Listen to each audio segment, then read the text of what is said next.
This is John Paul Rai coming to you from Tokyo, Japan. Some people call me. I want to talk about The Mandalorian a little bit, but I want to talk about this photo I found where Kathleen Kennedy is on set with Jon Favreau and George Lucas, and the look on her face is a little bit telling to me. So I think a lot of us are wondering, will she step in? Will this get messed up? Because I think for most of us it's going pretty good so far. Yeah, a couple of people have a few hang-ups here and there. I see people giving it a little bit of 6 out of 10, 7 out of 10, but I think for a lot of us it's really good, and I think the consensus is thumbs up on this. So let's take a look at the picture real quick. Alright, so here we see it in Photoshop, and Favreau, he's looking serious, he's into it. I apologize, I don't know who this guy in the middle is. George Lucas, and by the way, George Lucas is working on this, which is a pretty big bonus, is looking serious. He's looking like his old self, ready to make a good Star Wars product. But Kathleen Kennedy, she's looking like serious as well, but I don't think it's in the same way they're looking serious. I bet she found out she got a yeast infection or something like that. She's having a terrible day and she's like, oh, I don't want to be here. I can't sit through this. You know why? Because I think she let them for one time make Star Wars the way they want. Or it could be that she is serious and she's loving it and she's concentrating hard on it. But I don't think so, because I think she showed her true colors with The Force Awakens and The Last Jedi, with her feminist messages about Rey being awesome, Holdo's got to boss around Poe, Rose has to, show Finn around the galaxy, and she's got to show him who a real woman is, and she's going to make the moves on him, and we don't have any of that in The Mandalorian. So I think probably Kathleen Kennedy's looking like, this ain't coming out so good. I don't enjoy this. I'm not enjoying being here with these guys. That's what I really think it is. So between those two possibilities, I would say Kathleen Kennedy is not going to be very involved in this Mandalorian.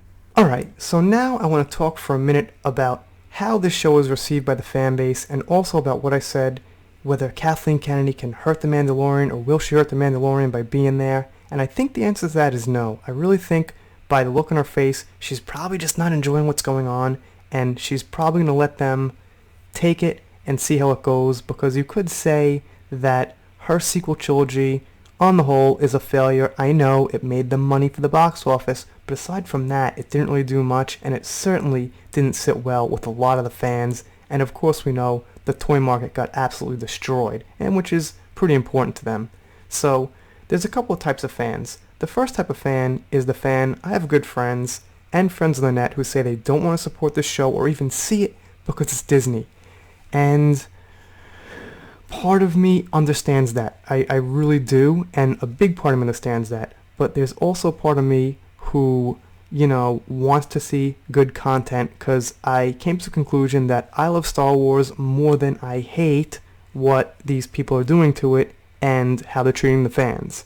So long term, I think I can move on. I'm going to have the good Star Wars stuff, the prequels, the OT, Rogue One, and now this. So, I could just pretty much ignore the sequel trilogy. It's a little tricky because we're going to have a timeline where, let's say we don't find out what happens to Baby Yoda. Maybe he just makes it to the end of this complete show as a baby, and then I'm wondering what happens to him.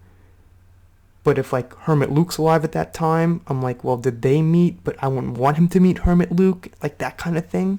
So it's a little screwy with the timeline. But like I said, I could just completely ignore the sequel trilogy if we keep getting more and more good Star Wars stuff. And this also gives me hope for the Obi-Wan show, which I personally am looking forward to, and now I'm really looking forward to it, because the theory was a long time ago, Disney is going to make the major motion pictures for the general audience and even for the pandering to the left audience, but the TV shows are going to be for the Star Wars fans, and they're not going to concentrate so much on their messages, which so far is holding true. We've got 2 episodes, and they're both, I think, pretty damn good. And I want to say this. Imagine that this show came out before The Force Awakens.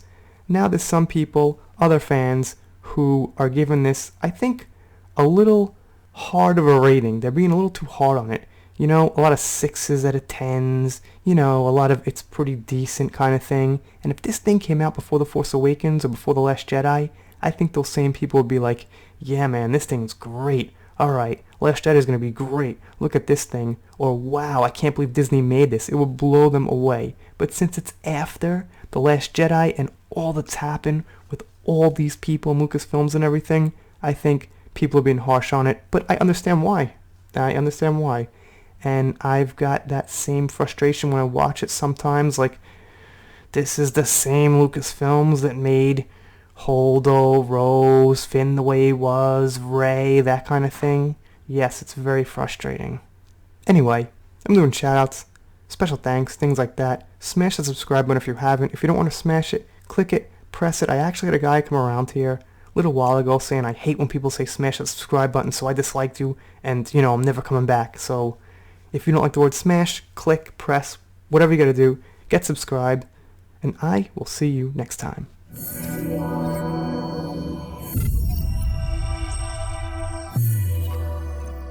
If you are not subscribed to this channel, The Entertainment Hacker, what are you waiting for? Smash that subscribe button now.